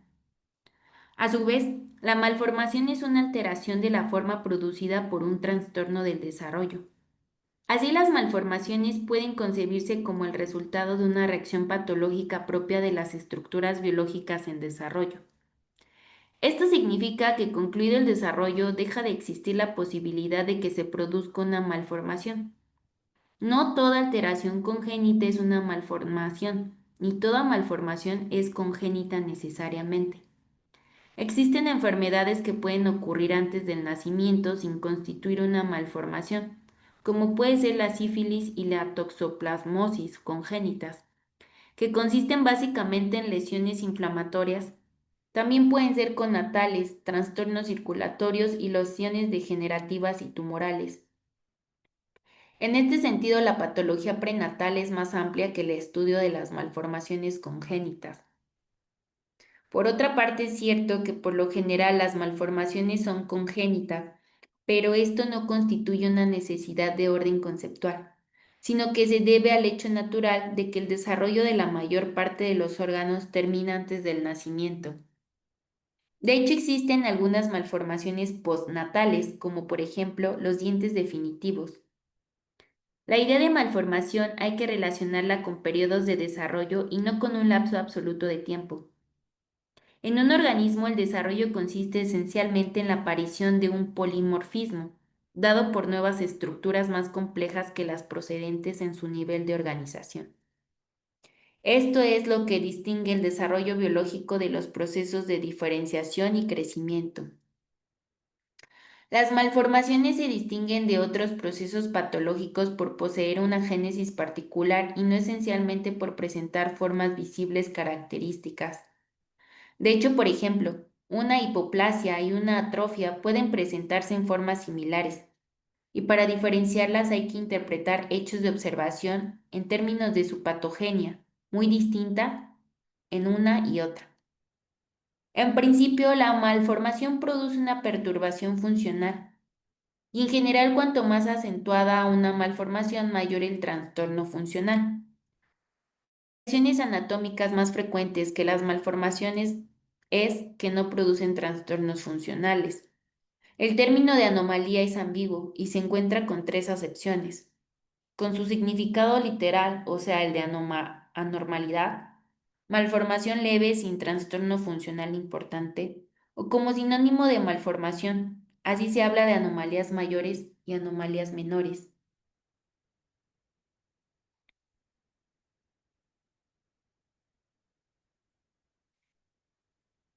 El término de monstruosidad es otro aspecto que comúnmente se puede llegar a utilizar, pero es importante clarificar. El término de monstruosidad se usa para denotar una malformación externa, acentuada que afecta la forma corporal. Por cuanto a los defectos congénitos, estos son anomalías presentes desde el nacimiento que pueden ser estructurales o funcionales. Dentro de esta clasificación están los casos letales que producen la muerte, muy severos como las cardiopatías, o medianamente severos como fisuras orales, por ejemplo. Además, pueden ser aislados o múltiples. Los primeros son los que se presentan solos, sin otros defectos, y los segundos conllevan varias alteraciones que se denominan asociadas. Los defectos congénitos pueden ser de causa genética cuando hay alteración en los cromosomas o ADN de los individuos. En este sentido, puede haber alteraciones monogénicas que afectan un gen principal, o cromosómicas cuando la alteración está no en el gen principal, sino más bien en el número o la forma de los cromosomas.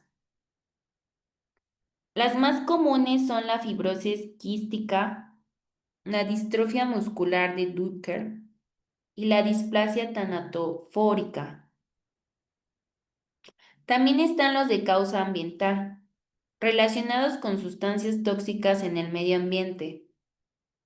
Por ejemplo, la infección por el virus de la rubiola, el consumo de psicofármacos durante el embarazo, como el tabaco, el alcohol, la exposición a radiaciones, etc.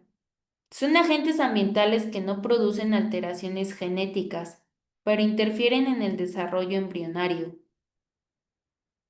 Por último, aparecen los de una causa mixta, que tienen efectos combinados con interacción con algún agente ambiental, combinación que puede producir la enfermedad congénita como fisuras orales, defectos del tubo neural, cardiopatías congénitas, como ya se mencionaron. Puede establecerse entonces que los defectos congénitos son multifactoriales y policausales, término que ya ha sido explicado.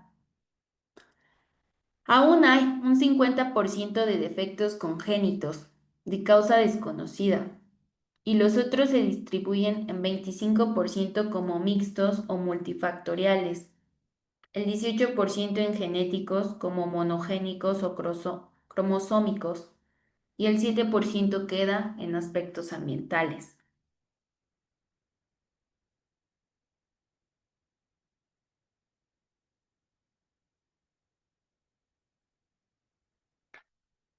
Los defectos congénitos son un conjunto heterogéneo de entidades diferentes. No hay un factor único que produzca una enfermedad, sino que hablamos de un conjunto heterogéneo de causas distintas. Ya lo dijimos, genes, cromosomas, factores ambientales y predisposición genética. La clasificación de las malformaciones, al igual que en la mayor parte de las enfermedades, debería ser etiológica. Sin embargo, esto no es posible ya que se desconoce la mayor parte de las causas y solo aquellos casos en que existe una clara relación causa-efecto se ha podido determinar. La etiología multifactorial parece ser la causa de la mayor parte de las malformaciones. Sin embargo, determinar los factores causales de sus consecuencias a veces se vuelve imposible. De acuerdo con lo anterior, la clasificación de las malformaciones puede ser de acuerdo al mecanismo patogénico, de acuerdo al tejido, al órgano o al sistema.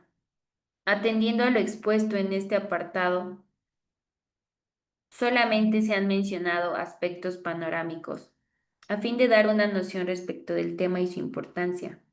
Sin embargo, la extensión sobrepasa los objetivos del curso mismo, invitándolos a ser proactivos y a seguir investigando acerca de estos puntos interesantes que en algún punto se pueden asociar a las ciencias jurídicas de manera significativa. Ahora bien, existe otra posibilidad por la cual se pueda dar una situación o alteración en la salud de las personas y que son factores externos a la enfermedad misma. Nos referimos a los accidentes, envenenamientos y actos violentos como causas externas a la enfermedad. Al respecto, se tiene que tradicionalmente las causas de enfermedad se separan en dos grandes grupos. Por un lado, las causas externas, constituidas por variados factores físicos y químicos y agentes animados, y también las causas internas, en las que, entre otros, se incluyen los factores genéticos. En un organismo previamente sano, es difícil concebir que surja un factor genético como causa primaria de una enfermedad, sobre todo si se considera que ciertos factores físicos como las radiaciones ionizantes pueden alterar incluso el material genético. Hasta este punto, repasemos la idea de que no todo gira en torno a enfermedades propiamente dichas, sino a cuestiones que se salen de control en cuanto al funcionamiento normal del ser humano. Desde este punto de vista, pareciera que todas las causas internas de enfermedad son secundarias a la acción de factores externos. Sin embargo, la manera en que se explicaría la aparición espontánea de una alteración genética sería posible. Sin embargo, si la replicación del material genético se entiende desde un punto de vista de probabilidad, de modo que la replicación normal se da con altísima probabilidad, pero inferior a 1.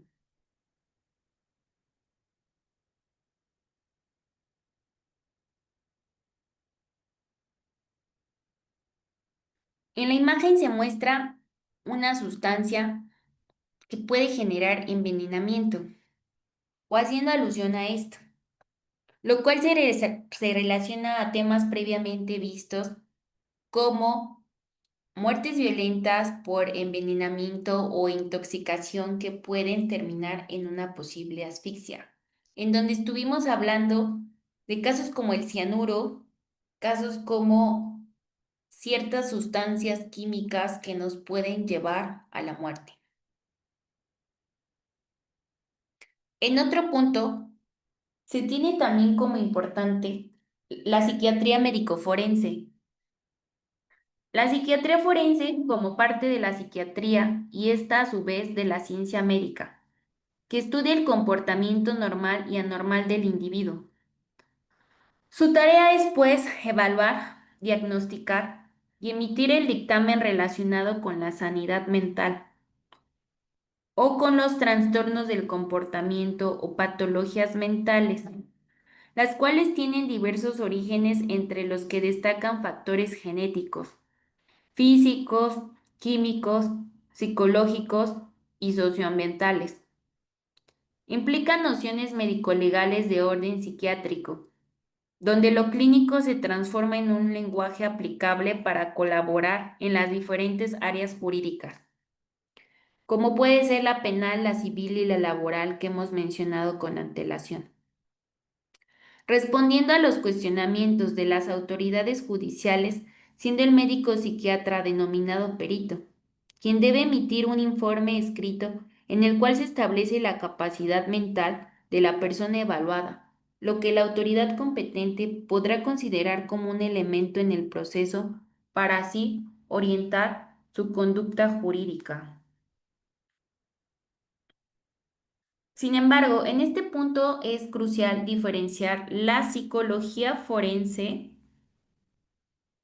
de la psiquiatría.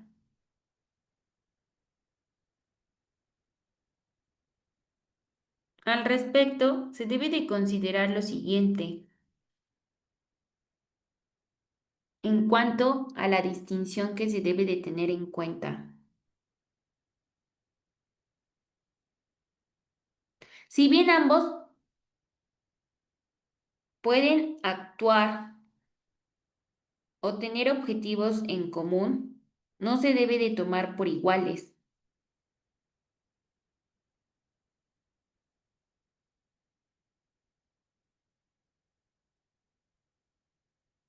Mientras que la psicología forense es una disciplina dentro de la psicología y en parte de la medicina que coadyuva y aplica principios y conocimientos psicológicos para comprender y abordar aspectos del sistema legal. Los psicólogos forenses trabajan en la intersección de la psicología y el derecho, pero utilizando su experiencia para evaluar a personas involucradas en procedimientos legales, evaluar su conducta delictiva, brindar terapia o tratamiento a delincuentes, asesorándolos en la sección del jurado, realizar investigaciones sobre temas relacionados con la psicología y el sistema legal. Pueden trabajar en distintos entornos, como tribunales, prisiones, hospitales, forenses, fuerzas de orden o instituciones académicas. Los psicólogos forenses aplican principios y teorías de la psicología para comprender el comportamiento humano en contextos totalmente legales. Esto incluye desde luego la evaluación del estado mental, las motivaciones y los comportamientos relevantes para los procedimientos legales. También sirve como interfaz con el sistema legal, pues trabaja en la intersección de la psicología y el sistema jurídico. Los profesionales trabajan en estrecha colaboración con profesionales del derecho como abogados, jueces y agentes del orden para aportar su experiencia en cuestiones psicológicas dentro de casos legales. Su valoración y evaluación es principal en algo de esta naturaleza. La evaluación de la salud mental en el momento del delito, la realización de evaluaciones de riesgo y análisis de credibilidad incluso de los testigos. Estos suelen brindar testimonio pericial en los tribunales para ayudar a jueces y jurados a comprender las cuestiones psicológicas relevantes para los casos legales. Su testimonio puede influir en las decisiones legales sobre culpabilidad, sentencia u otros aspectos del proceso legal. En cambio, la psiquiatría forense es una rama especializada de la psiquiatría que se centra en la interacción entre salud mental y ley. Estos sí son médicos que han completado su formación y certificación en psiquiatría forense. Aplican su experiencia en salud mental a diversos asuntos y procedimientos legales. Desde luego también evalúan la salud mental en contextos legales. Puede incluir determinación de la capacidad para ser juzgado, evaluación de la cordura en el momento del delito, presencia de trastornos mentales y en análisis del impacto de problemas de salud mental en toma de decisiones.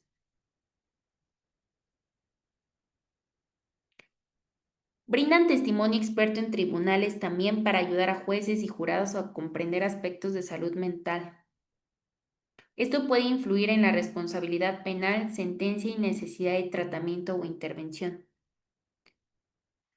Estos también coadyuvan con abogados, jueces y agentes del orden para brindar su experiencia en temas de salud. Ofrecen información sobre factores psicológicos que influyen en el comportamiento, efectos del abuso de sustancias en la salud mental o riesgos asociados a trastornos psiquiátricos. Además de la evaluación, los psiquiatras forenses pueden brindar servicios de tratamiento y rehabilitación a personas involucradas en el sistema de justicia penal. Esto puede incluir la prescripción de medicamentos, cosa que el psicólogo no puede, psicoterapia u otras intervenciones para abordar trastornos de salud mental, reducir el riesgo de reincidencia y promover la rehabilitación. Como nos podemos dar cuenta, una de las diferencias oscila en que, si bien coadyuvan y cumplen objetivos similares, el psiquiatra sí es un médico, mientras que el psicólogo no. En esa tesitura, el psiquiatra sí podrá prescribir medicamentos, mientras que el psicólogo solo se limita a cuestiones terapéuticas. En la práctica es común que el primer filtro sea un psicólogo y que si éste detecta tal vez algo más allá de la psicología, que sea del campo de la psiquiatría, lo canalice con el profesionista en esta materia.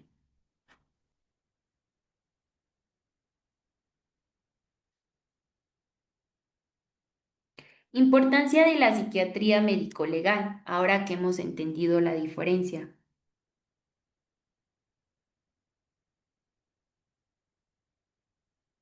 así como la definición puesta en pantalla.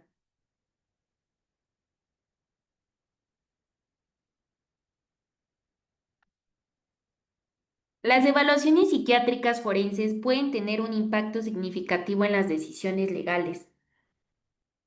Proporcionan información crucial para que los jueces y abogados comprendan mejor el estado mental de las personas involucradas en un caso, lo que puede influir en veredictos sobre la capacidad para enfrentar un juicio o no, la culpabilidad penal y la determinación de penas o medidas correctivas, como ya se ha dicho. La imparcialidad y la objetividad son principios fundamentales en la práctica de la psiquiatría.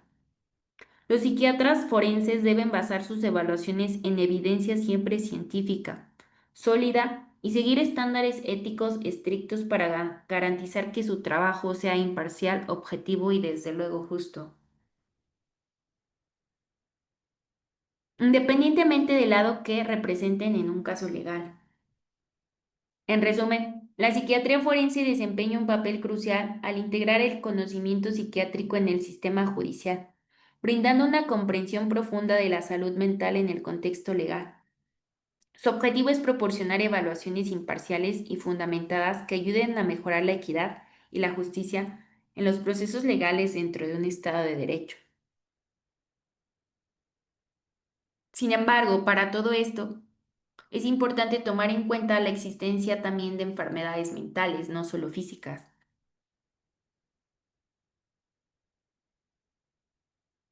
Al respecto se tiene lo siguiente.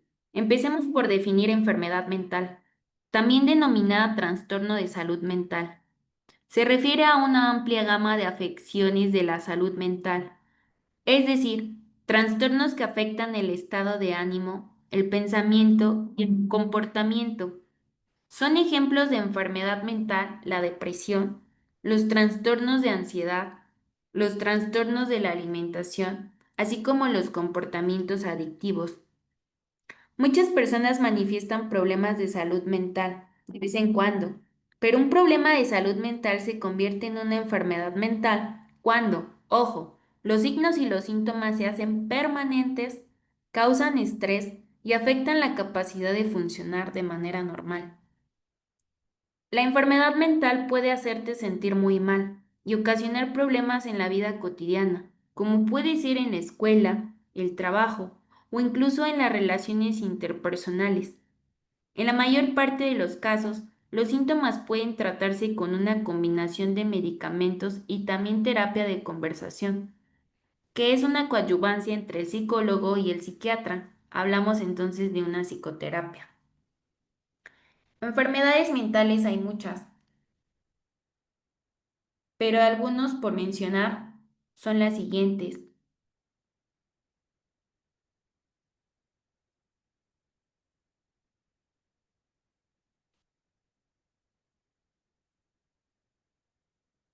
Puede existir el trastorno de ansiedad, incluyendo el trastorno de pánico, el trastorno obsesivo compulsivo y fobias, la depresión como el trastorno bipolar y otros trastornos del estado de ánimo. Como ya se dijo, trastornos de alimentación, trastornos de la personalidad, trastorno de estrés postraumático y trastornos psicóticos, incluyendo la esquizofrenia. Bajo esa tesitura, hablar de enfermedad mental o de trastorno se equipara. Son afecciones que impactan el pensamiento, los sentimientos, el ánimo y el comportamiento. Pueden ocurrir en un corto periodo de tiempo, aparecer y desaparecer. Algunos pueden ser crónicos y así pueden afectar la capacidad de relacionarse con los demás y el estilo de funcionar día a día.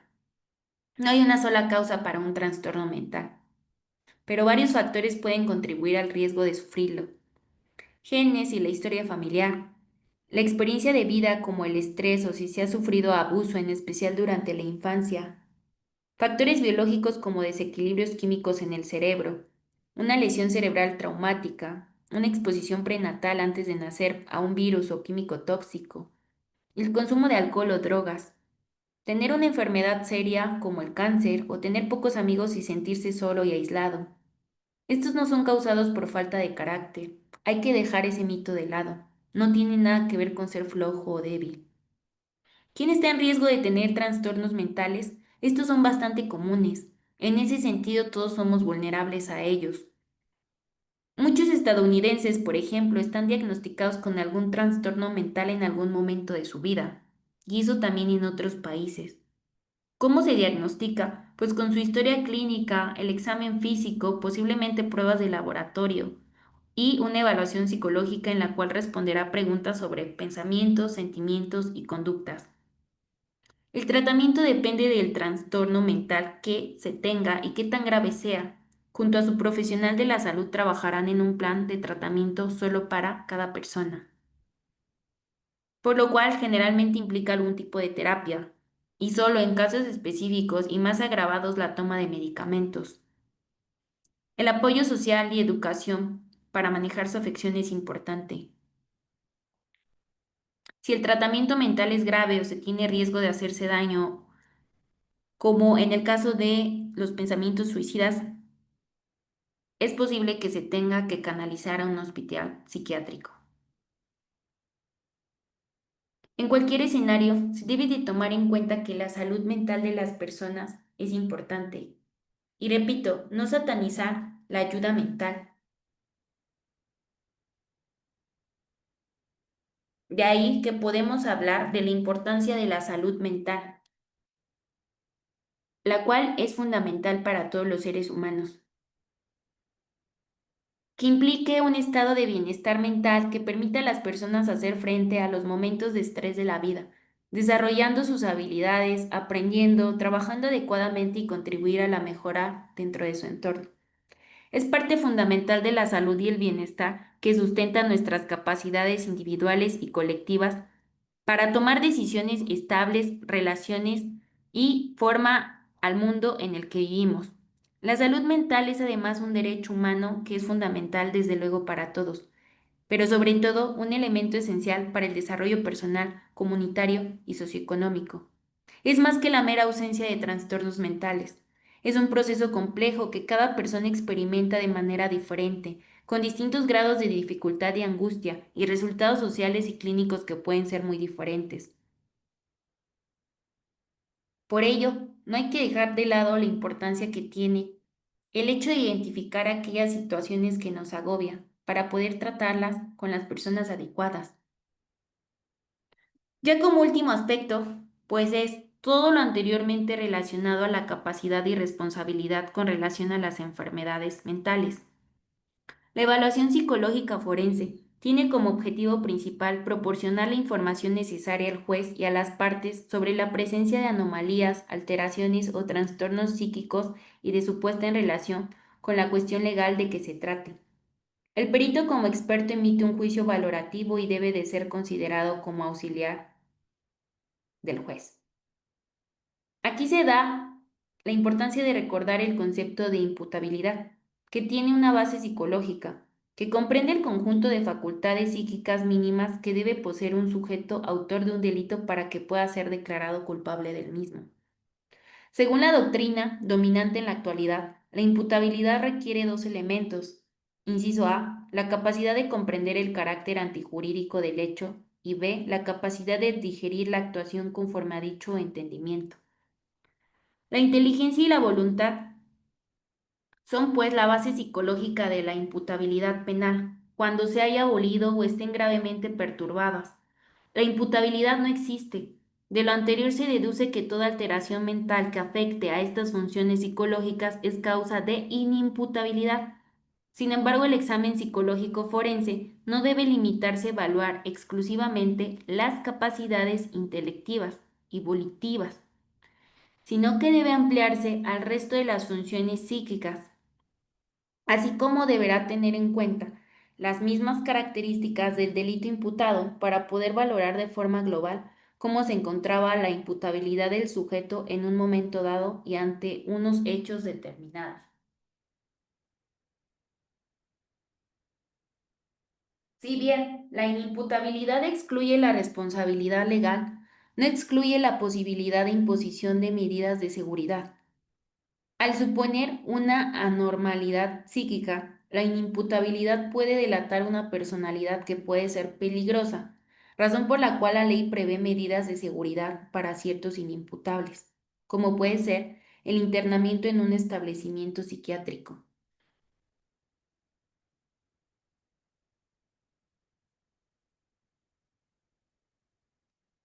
Todo esto, como podemos percatarnos, tiene que influir de manera poderosa en todo procedimiento penal. La presencia de anomalía o alteración psíquica como causa de inimputabilidad no se resuelve sin más con la contestación de la existencia de un trastorno psicopatológico, sino que lo relevante es el efecto psicológico que ese trastorno produce en la mente del sujeto activo o incluso también del pasivo. El efecto psicológico ha de consistir en la perturbación de las facultades psíquicas que impida al sujeto conocer lo ilícito de su conducta u orientar su actividad conforme a ese conocimiento. Consecuencia de que sea el efecto psicológico lo que determine el que un trastorno mental sea o no eximente es que no se pueden establecer listas de trastornos mentales que se consideren de tal forma. Lo anterior, al no hacerse de esta forma más simplificada, pues el proceso se complica. En cualquier escenario es importante tomar en cuenta que cada caso es distinto a los demás, que si bien pueden ser análogos, se trata de abordar el caso de manera particularizada y que con todos estos datos conjuntados o adminiculados que se han aprendido en el módulo puedan ser puestos en práctica.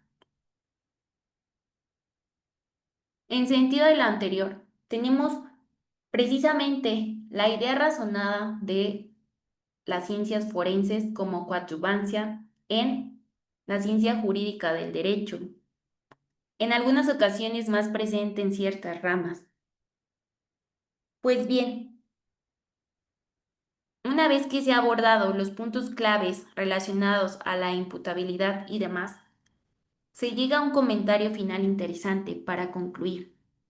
Cuando hablamos de justicia, muchas veces pensamos en tribunales, abogados y sentencias, pero hay una parte fundamental que ocurre mucho antes de que un juez se pronuncie, la investigación científica. La medicina forense, ese pilar silencioso y complejo que convierte un simple cabello, una gota de sangre o una huella dactilar en una verdad incuestionable. En el fondo, se trata de una ciencia que escucha lo que los cuerpos callan. Pues bien, es así como llegamos al final de este módulo de medicina forense. Ha sido todo un gusto. Les deseo mucho éxito.